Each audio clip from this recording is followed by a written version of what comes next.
82. Hukum kesehatan, kebahagiaan dan kesuksesan adalah hukum paling sederhana di alam semesta. Dengan menolak untuk menyadari keberadaan dan penyebab kondisi tidak alami apapun pada tubuh dan lingkungan kita, dan dengan menyadari kondisi kesehatan dan keselarasan alami yang melekat pada diri kita, kita akan menghancurkan semua kondisi tidak alami dan memulihkan kondisi alami. Betapa sederhananya, namun betapa benarnya. Misalnya, jika kita menderita sakit kepala, pertama-tama kita dengan tenang dan sengaja melanjutkan secara mental untuk menentang keberadaan dan kekuatan rasa sakit yang tidak wajar ini. Kami akan menegaskan bahwa rasa sakit itu tidak wajar dan bukan bagian dari keberadaan kita, bahwa rasa sakit hanyalah ketiadaan harmoni dan harus hilang ketika harmoni dipulihkan. Kita kemudian harus berpikir dan merasakan bahwa kondisi alamiah kita bebas dari segala penderitaan dan perselisihan, dan bahwa kekuatan yang merupakan kehidupan dalam diri kita secara alami diatur oleh prinsip keselarasan yang tidak dapat disadari dari penderitaan atau perselisihan. Jika kita memikirkan dan merasakan fakta keberadaan kita ini, kita akan segera menghancurkan semua rasa sakit dan perselisihan. 83. Sebagai hipotesis kerja, kita akan berasumsi bahwa manusia adalah satu dengan, dan secara sadar menjadi bagian dari, prinsip kreatif universal. Pria itu secara alami dan normal kontak, ada semua unsur prinsip kreatif, dan segala kekurangan kesempurnaan manusia disebabkan oleh ketidaktahuan akan kondisi alamiah dan normalnya. 84. Kondisi sempurna alamiah manusia bukanlah cita-cita khayalan, tapi itu adalah keadaan alamiahnya. Tidak wajar jika manusia sakit, atau cacat. Fakta bahwa manusia telah pulih kesehatannya setelah menderita penyakit adalah bukti bahwa alam mempunyai kemampuan untuk menghancurkan segala bentuk penyakit. Kondisi alamiah manusia adalah sehat dan harmonis sepanjang masa, dan kondisi kesadaran berikut ini akan membuat manusia tetap sempurna dan terbebas dari segala penyakit dan penyakit. Ketahuilah, pikirkan dan rasakan bahwa Anda adalah bagian individual dari pencipta universal, yang hanya dapat terwujud dalam harmoni. Emosi sadar yang akan menjaga kita tetap selaras dengan kodrat kita adalah cinta, kebaikan, simpati, keadilan, kejujuran, dan keegoisan. Emosi yang akan menimbulkan penyakit adalah kebencian, kemarahan, dendam, dan kekhawatiran. 85. Asas kesehatan alamiah dan asas penyakit tidak wajar merupakan dua asas yang terpisah dan berbeda. Prinsip kerja kesehatan tidak disadari dan tidak dapat diketahui, sedangkan prinsip penyakit merupakan manifestasi yang disadari. Prinsip kesehatan dan keharmonisan akan mengarahkan kekuatan hidup umat manusia untuk secara tidak sadar menciptakan kesehatan, dan prinsip penyakit kita arahkan melalui emosi sadar kita. Penyakit tidak memiliki kecerdasan. Ini adalah makhluk ketakutan dan keyakinan, dan diatur olehnya, sedangkan kesehatan pada dasarnya adalah kecerdasan. Merupakan hukum alam kesehatan untuk menghancurkan penyakit. Dengan menghancurkan penyakit yang menimbulkan emosi, kita akan menghilangkan penyebab penyakit tersebut, dan dengan mempercayai alam untuk melakukan tugasnya sesuai dengan hukum keberadaan kita, kita akan menciptakan kesehatan. 86. Hukum emosi, pikiran diubah menjadi perasaan, tidak dapat diubah seperti hukum gravitasi. Hukum tidak bisa bernalar, ia hanya bisa terwujud menurut hukum. Penyakit adalah bukti adanya emosi yang menimbulkan penyakit. Tanpa bekerjanya emosi yang menimbulkan penyakit, tidak akan pernah ada penyakit, atau kelainan apapun. Emosi adalah satu-satunya penyebab semua penyakit. Dimulai dari emosi sebagai penyebabnya, kita tinggal memastikan jenis emosi apa yang akan menyebabkan penyakit, dan menghindari emosi tersebut agar terbebas dari penyakit dan menikmati kesehatan yang langgeng. Apakah dia akan diganggu oleh emosi? Segala penyakit adalah campur tangan bodoh terhadap hukum alam, yang didasarkan pada sistem pendidikan dan lingkungan yang salah. 87. Ketika kita sehat, secara tidak sadar kita selaras dengan alam, dan hanya setelah kita sakit barulah kita sadar bahwa kita mengganggu alam. Pada saat inilah kita memerlukan pengetahuan tentang pengaruh emosi yang berbeda pangkat. Hukum sebab dan akibat yang mengatur seluruh ciptaan, juga mengatur penyakit.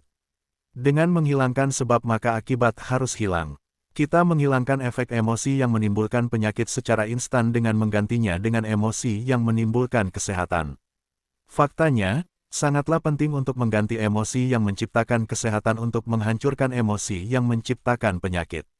88. Kekuatan kehidupan, seperti semua kekuatan lainnya, akan mengikuti garis yang paling sedikit perlawanannya, dan akan terus menciptakan penyakit, bahkan setelah emosi dihilangkan, kecuali kita mengarahkan kekuatan kehidupan dengan emosi yang menciptakan kesehatan. Prinsip alami dan normal yang mengatur semua daya hidup adalah kesehatan dan keharmonisan, namun setelah diarahkan oleh beberapa emosi untuk menciptakan penyakit, hal tersebut kemudian harus diarahkan untuk menciptakan kesehatan melalui beberapa emosi yang menciptakan kesehatan.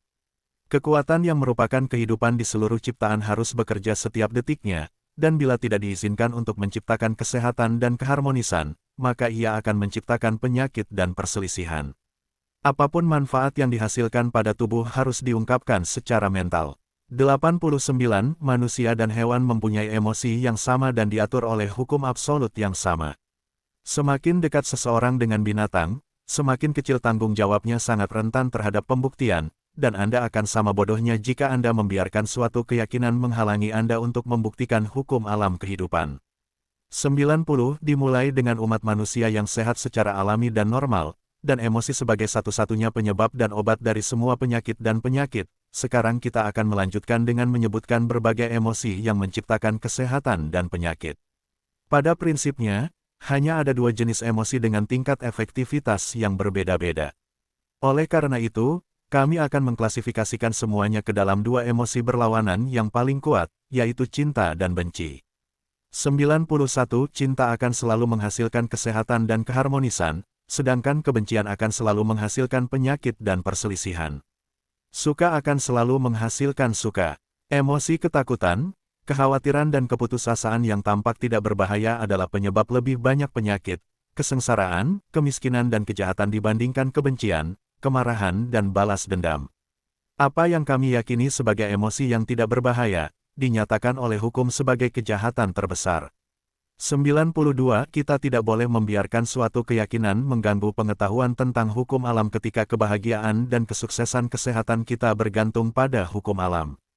Jika kita mengikuti sebab dan akibat dalam kaitannya dengan kesehatan dan penyakit, kita tidak akan pernah melakukan kesalahan, dan kita akan menemukan banyak emosi yang menimbulkan penyakit yang kita yakini sebagai emosi yang tidak berbahaya, tapi kita tahu bahwa cinta hanya bisa terwujud dalam cinta dan keharmonisan, dan penyakit serta penyakit termasuk dalam emosi kebencian. Kita hendaknya tidak menganggap serius kepercayaan kita atau menganggapnya suci. Hal-hal tersebut bukanlah pengetahuan bagi siapapun, oleh karena itu, hal-hal tersebut tidak mempunyai landasan akal atau fakta. Anda akan bodoh jika mempercayai apapun yang dinyatakan di sini. 93. Pengetahuan kita tentang emosi yang menciptakan kesehatan dan penyakit adalah satu-satunya panduan yang kita miliki menuju kesehatan, kebahagiaan dan kesuksesan, dan kondisi kesehatan atau penyakit kita adalah bukti positif dari pemahaman kita tentang hukum alam emosi. Mengklaim bahwa hukum emosi dapat membuat kesalahan karena bertentangan dengan keyakinan kita hanyalah bukti kefanatikan kita. 94.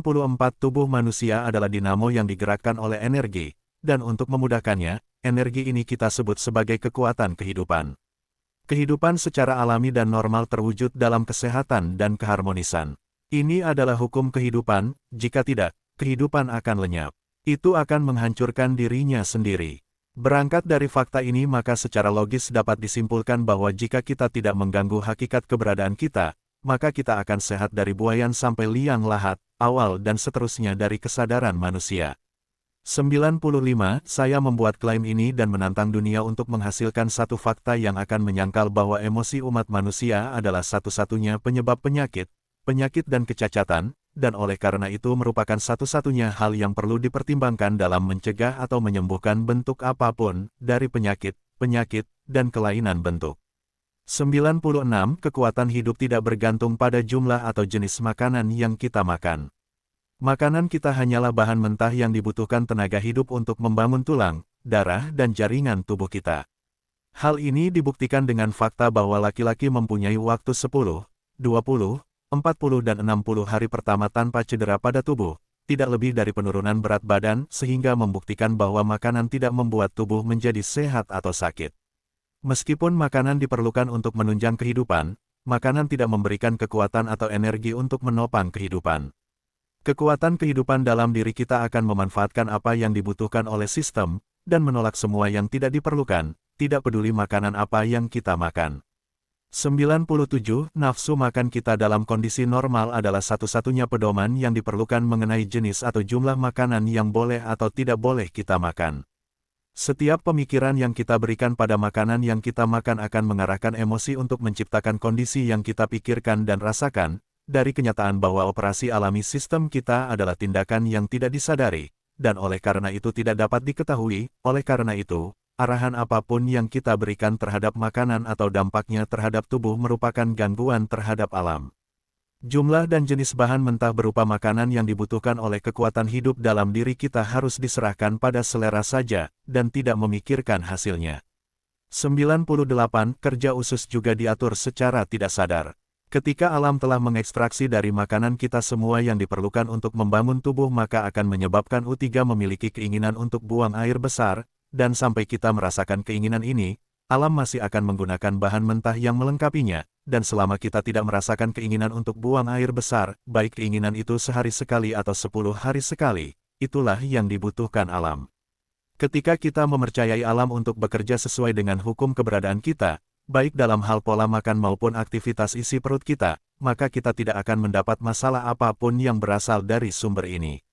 99. Fakta bahwa seluruh keluarga hewan diberkahi dengan nafsu makan merupakan bukti positif bahwa nafsu makan merupakan fungsi yang sangat penting. Alam akan segera menghilangkan nafsu makan kita jika kita dapat memahami kekuatan kehidupan yang diperlukan untuk menjaga tubuh tetap sehat. Fakta bahwa nafsu makan kita berubah adalah bukti bahwa hal itu diatur oleh kebutuhan tubuh kita. Fakta bahwa kita dapat hidup dan sehat dari 10 hingga 60 hari tanpa makanan apapun seharusnya menghilangkan semua ketakutan akan dampak buruk jika kita tidak nafsu makan selama 1 atau 10 hari. Begitu sistem tubuh kita membutuhkan makanan, nafsu makan kita akan memberitahu kita, dan makanan apapun yang kita makan tanpa nafsu makan pasti akan mengganggu alam. Sikap mental kita terhadap makan dan minum harus benar-benar sesuai dengan nafsu makan kita.